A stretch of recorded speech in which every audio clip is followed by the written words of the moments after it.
Hi everyone, welcome to my channel, Spinabifidaguidetohope. My name is Leilani, and today I will be talking about my hydrocephalus story. Now, just a disclaimer, I am by no means a medical professional. I'm only speaking about my own personal experiences when it comes to hydrocephalus. Now, for those of you who do not know, hydrocephalus is a condition where the spinal fluid does not circulate throughout the body, and when it goes to the brain, it stays in the brain and does not drain throughout the body. From my knowledge, again, I am not a medical professional, but in the human body, there are things called ventricles which are in the brain, and there, I believe, are 4 of them in the brain, and those 4 ventricles act as kind of like drains, and they drain the spinal fluid that goes and circulates around the body from the brain so it can circulate back down throughout the rest of the body. Now, for those of us who have hydrocephalus, either one or more of those ventricles or drains are not working, so therefore they are not draining the spinal fluid that needs to be drained from the brain to circulate throughout the rest of the body. Now, for me, I was diagnosed with hydrocephalus when I was about 2 to 3 weeks old. It was found out that I had hydrocephalus by a nurse who was taking measurements of my head and making sure that the circumference of my head was of correct size for an infant my age, and at the time it was much larger than the average 2 to 3 week old newborn. So I was taken back into the hospital and I was given a CT scan, which is a kind of brain scan to see the amount of fluid that was in the brain and not draining throughout the rest of the body. After it was found out that my spinal fluid was not being drained from my brain, I was in need of a shunt. Now, for those of you who don't know what a shunt is basically like a catheter, kind of like a tube that goes from the inside of the brain, inside of the ventricle, whichever ones are not working. Like I said, I believe there are 4 of them all together in the human brain, and either one or all 4 can not be working when it comes to hydrocephalus, and that tubing or catheter goes into the ventricle that isn't working, whichever one it is, and it goes down, and it depends what kind of shunt a person has, but for me, my shunts go from my brain all the way down into my abdomen, and it drains into my abdomen. Now, at 2 to 3 weeks old, when I first got a shunt put in, I only had 1 shunt put in. Now, once I had my initial shunt put in, it was between a 5-year span, and throughout 5 years of my life, from the initial 2 to 3 weeks old when I first had my shunt put in up until I was about 5, I continued to have about, I want to say maybe 4 or 5 revisions throughout that time period. And revisions are when the shunt is either replaced or fixed in some way because it isn't working properly. Now, the reason for these revisions that I had throughout this 5-year period was because I would have symptoms of a shunt malfunction. Those symptoms included things like sunset eyes, slowness in motion, and also head pain, and I would go like this and my head would hurt. So up until about 5 years old, I just had one shunt, and that shunt kept getting revised and either fixed or replaced. I'm not really sure. I was too young to really remember. I believe just repaired in some way, not completely replaced. I don't think, from my knowledge, I can be wrong, but from my knowledge, I don't think a whole shunt can be replaced. It can only be fixed, whichever part needs to be fixed, from my knowledge, but I am unsure of that. Again, I am not a medical professional. Once I hit about 5 years old was when I had my last shunt revision. After my last shunt revision, my doctors had suggested that a second shunt is put in so that way it can kind of help out my first shunt. So at 5 years old, I had a second shunt put in. I have 2 VP shunts.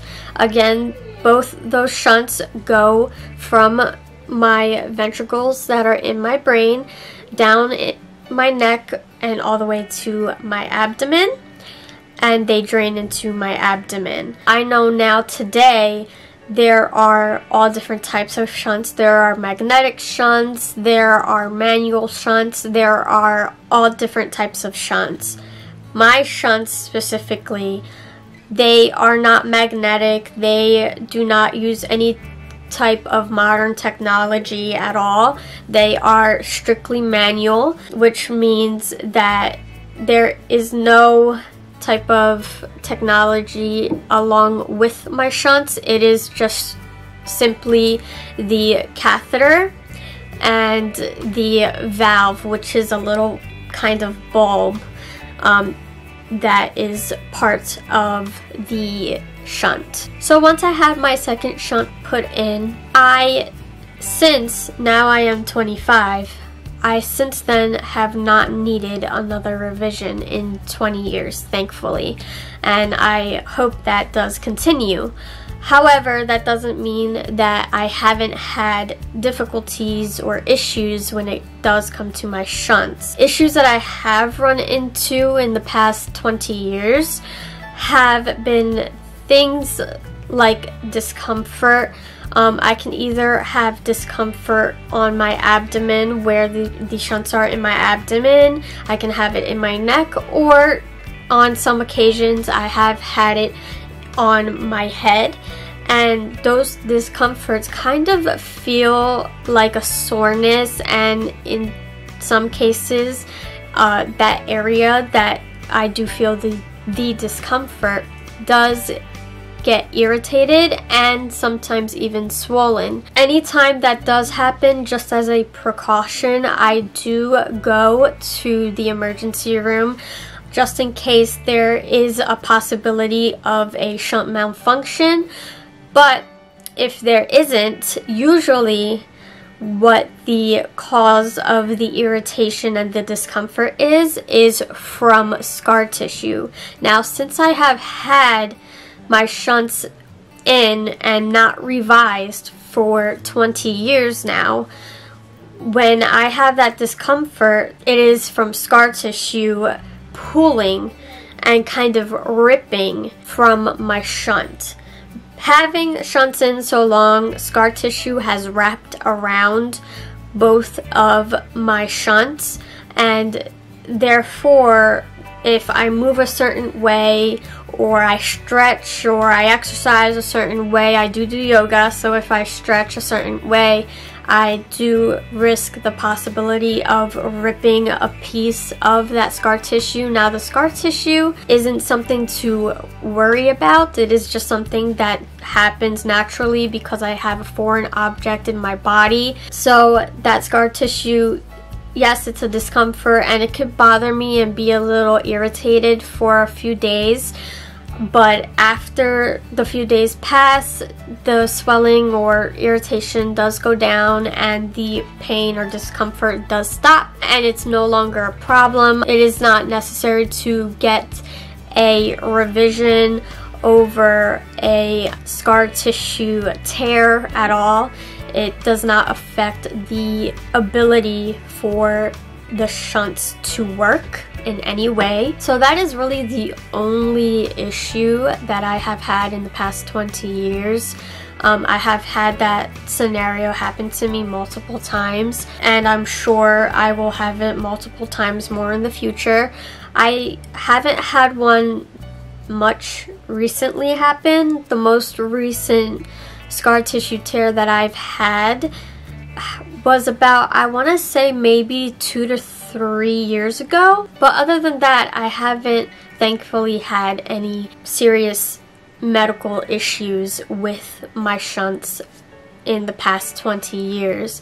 Now, aside from scar tissue tearing and the discomfort of that, I have also experienced things like migraines or head pain, headaches, that I have also gone to the emergency room for, just as a precaution to make sure it is not a sign of a malfunction of one of my shunts. And in every case, thankfully, that I've had of going to the emergency room due to a migraine, it has only just been that. It has only been just a migraine, and it had nothing to do really with my shunts at all. And just as a little fact about my shunts, along with everything else, both my shunts, believe it or not, are actually broken. Now, what I mean by that is, on both of my shunts, I have shunts in the back of my head. I have one on my right side, one on my left, and they go down like this on my neck and down to my abdomen, like I had said earlier.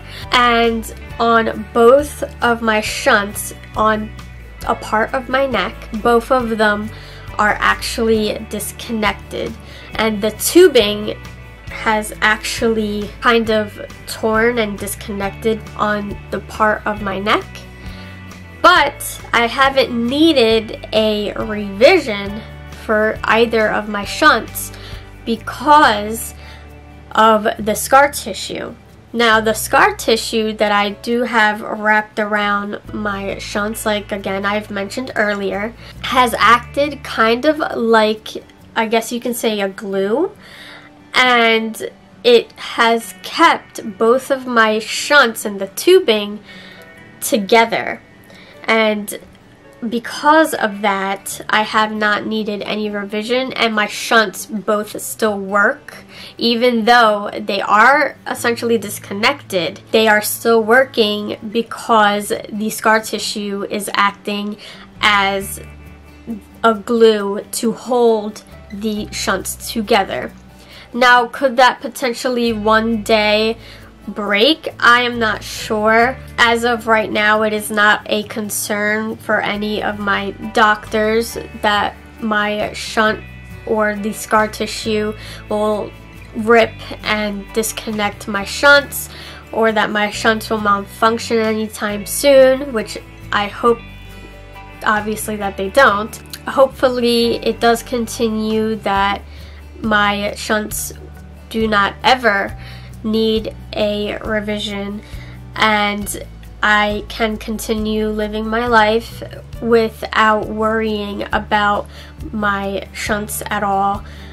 Even though, yes, they are disconnected, they are still working because of the scar tissue, and yes, I can experience discomfort because of scar tissue tearing, but that is not a medical concern. Along with migraines, I do unfortunately suffer migraines, but it's only happened to me with the migraines every few years. It does not at all happen to me often, and it hasn't happened to me, like I said, when it comes to tearing or migraine. I'm not sure the last time that I was in the emergency room for precaution of my shunts. I'm not sure if it was the tearing or if it was a headache or migraine, but I do remember it was about 3 years ago, and I haven't needed to go to the emergency room for one of those 2 reasons since. So that is my hydrocephalus story. Please like, comment, and share this video. And also, before I go, for those of you who have watched my previous video with my mom, I am so thankful to all who have watched it and has given me amazing feedback and has complimented me and my mom for making the video. I really appreciate everyone who has watched it and has commented and liked it. Your kindness is very appreciated.